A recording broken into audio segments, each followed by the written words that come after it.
खुलुमबाय रायजोफोर दिनै 9 मे दासिमनि माखासे गोनां खौरांफोर लानानै फैदों। नोंथांमोना भिडिअखौ जोबजासिम नायलांजोबदो।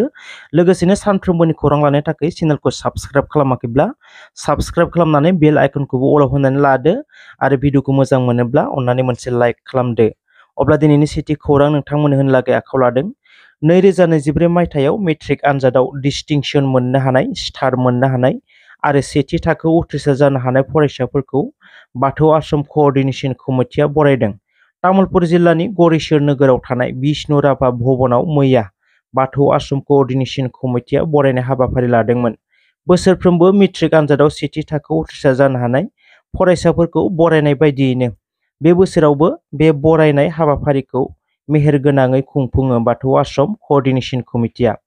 बे बरायनाय हाबाफारियाव गाहाय आलासि महरै बाहागो लादोंमोन दुलाराय बर' फरायसा आफादनि गाहाय आफादगिरि दिपेन बर'आ। लोगोसे बे बरायनाय हाबाफारियावनो बाथौ आश्रमनि बेन्दोङाव थानाय गासै 33 फरायसालिफोरनि फोरोंगिरिफोर आरो फरायसाफोरा बाहागो लादोंमोन। मख'नो गोनांदि देग्लाय बोसोराव चिरां जिल्लाया आसामनि गेजेराव सेथि मासिखौ आवग्रिनो हादों पास जानाय पारसेन्टेजआव। बेयो जों बयनिबो गोग्गाथाव बाथ्रा होननानै बुङो दिपेन बर'आ। नाथाय दुखुनांथाव बाथ्राया उदालगुरि जिल्लाया आसामनि गेजेराव बयनिख्रुइबो गाहायसिनाव थांबाय। थेवब्लाबो बर' बिजोंनि रिजाल्टआ एसेबां गाज्रि नङा होननानै बुंदों मानगोनां दिपेन बर'आ। ल'एस्टनिफ्राय गोजौआव लाबोनो थाखाय आसाम सरकार, बिटिआर सरकार, माहारियारि आफाद, अर्गेनाइजेसनफोर आरो बिमा बिफायाबो गोसो होनांगोन होननानै बुङो दुलाराय बर' फरायसा आफादनि आफादगिरि दिपेन बर'आ। 2025 मायथाइयाव खुंफुंनो गोनां बर' थुनलाइ आफादनि 64थि बोसोरारि जथुम्मानि बानजाय आफादनि मावखुलिखौ मैयानि समाव बेखेवबाय। फैगौ 2025 मायथाइयाव उदालगुरि जिल्लानि डिमाकुसियाव खुंफुंनो गोनां थुनलाइ आफादनि 64थि बोसोरारि जथुम्मानि बानजाय आफादनि मावखुलिखौ बेखेवनानै होयो आसाम आयेन आफादनि बुंथिगिरि बिस्वजित दैमारिया। बे हाबाफारियावनो बाहागो लानानै बर' थुनलाइ आफादनि आफादगिरि डक्टर सुरत नार्जारिया बुंदों, उदालगुरिया जारिमिनारि मोनसे थावनि जेराव बर' थुनलाइ आफादखौ दादोंमोनब्लाबो गिबिसिन सन्मेलना उदालगुरियावसो साक्सेस जादों होननानै बुङो। बर' हारिनि सिनायथिया उदालगुरिनिफ्रायसो जाजेनदों।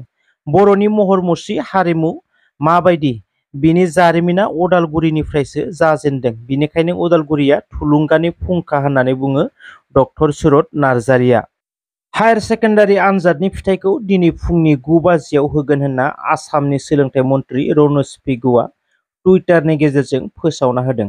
जायफोरा गोबाव समनिफ्रायनो नेनानै दङमोन, साफ्रोमबो फरायसाफोरनिसिम गाहाम हामग्लायनाय आंनि साइडनिफ्राय जासिहरनाय थाबाय। जरहाटआव मिस्ट्रि जुगालि मावग्रा कुकुम मुंनि सुबुंखौ पुलिसआ गुलि गावनानै जिउ फोजोबदों। थांनाय मे दाननि 4 खालाराव गंसे दै मटर खावनायनि दायाव ग्रेप्तार खालामनाय जादोंमोन कुकुमखौ। 5 मे खालि आदालतआव हाजिर खालामनाय जादोंमोन। बिनि उनाव पुलिसआ सानथामनि थाखाय पुलिसनि जिम्मायाव दोननो खावलायदोंमोन, नाथाय आदालतआ सानसेनि थाखाय पुलिसनि जिम्मायाव होदोंमोन। बिनि उनाव पुलिसआ 6 मे खालि आदालतआव गथायफिननांगौमोन, नाथाय 6 मे खालारखालि कुकनि न' सेरावनो कुकखौ गुलि गावनानै जिउ फोजोबदों पुलिसआ।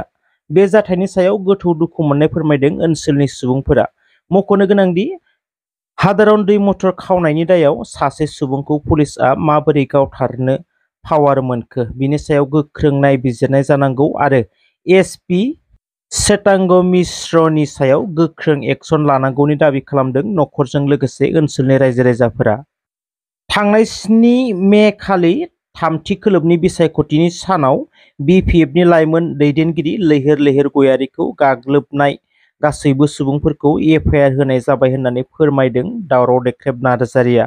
मख'नो गोनांदि 7 मे खालि साननि समाव बिपिएफनि मावख'आव माखासे इउपिपिएलनि दैदेनगिरिफोरा फैनानै थोंजोङै लैहोर लैहोर गयारीनि सायाव आखाइ होनाय एबा गाग्लोबनाय गासैबो सुबुंफोरखौ एफआइआर होनाय जाबाय होनना फोरमायनायखौ नुनो मोन्दों मानगोनां दावराव देख्रेब नार्जारिया।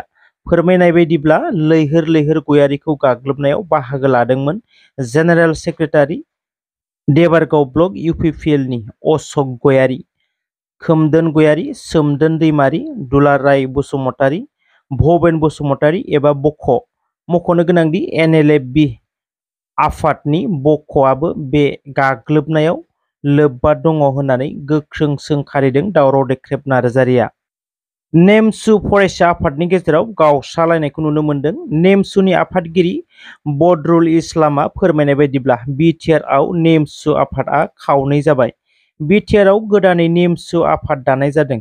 बिटिआर रिजनेल मुङै गोदान आफाद जोनोम जानायखौ गोख्रोङै सोंखारिदों बदरुल इस्लामआ। चिरां जिल्ला बर' खौरांगिरि आफादआ मोनसे मोजां बाख्नायजाथाव खामानि मावनायखौ नुनो मोन्दों। मेलेमारि जेंनायाव गोग्लैना थानाय लामा सामा गावनि न'-बां गैजायै सुबुंफोरखौ मदद खालामदों चिरां जिल्ला खौरांगिरि आफादआ। मोजां गाननाय जोमनाय बायनानै होदों, ओंखाम जाहोदों आरो खानाय दारि सिननानै साब सिखोन खालामना होदों खौरांगिरि हान्जाया। खारबाय थानाय ट्रेनाव गंसे डाम्पार गारिया सौदावदों। नलबारि खाग्रापारायाव नर्थ इस्ट एक्सप्रेस रेलगारिया खारबाय थानाय समावनो गंसे डाम्पारा सौदावदों। मिथिनाय बादिब्ला रावबो सुबुङा जेबो जायाखै होनना खौरां मोन्दों। हाबाया धुम-धाम गाजा गोमजायैनो जादोंमोन, नाथाय हौवा गोदान गैया। मख'नो गोनांदि हिन्जाव गोदानखौ साजायनानै गाजा गोमजायै रायजो राजाखौ लानानै बिदाय होनो नेबाय थाब्लाबो हौवा गोदाना फैयाखैसै हिन्जाव गोदानखौ लांनो थाखाय। मिथिनाय बादिब्ला हौवा गोदाना हिन्जाव गोदाननि न'खराव बेसेन गोसा गारि डिमान्ड खालामदोंमोन। 25 लाखनि गारि बिदोंमोन, नाथाय हिन्जाव गोदाननि न'खरा 25 लाखनि गारि हरनो हायैयाव 7 लाखनि गारि हरनो थियारि खालामदोंमोन। मख'नो गोनांदि हौवा गोदाना बिनाय गारिखौ हरनो हायैनि थाखाय लांनो फैयाखैसै हिन्जाव गोदानखौ। जाथाया उत्तर प्रदेशनि मुजाफर नोगोराव जादों। थेंक इउ सो माच रायजोफोर, जायफोरा भिडिअखौ जोबजासिम नायजोब्बाय गासैनिसिमबो थेंक इउ। लोगोसे भिडिअखौ मोजां मोनदोंब्ला मोनसे लाइक खालामदो। नोंथांमोननि मोनसे लाइकआनो आंनि गिदिरथार थुलुंगानाय जागोन। लोगोसे चेनेलखौ साबस्क्राइब खालामाखैब्ला सानफ्रोमबोनि खौरां लानो थाखाय चेनेलखौ साबस्क्राइब खालामनानै बेल आइकनखौबो अलाव होनानै लादो। थेंक इउ सो माच।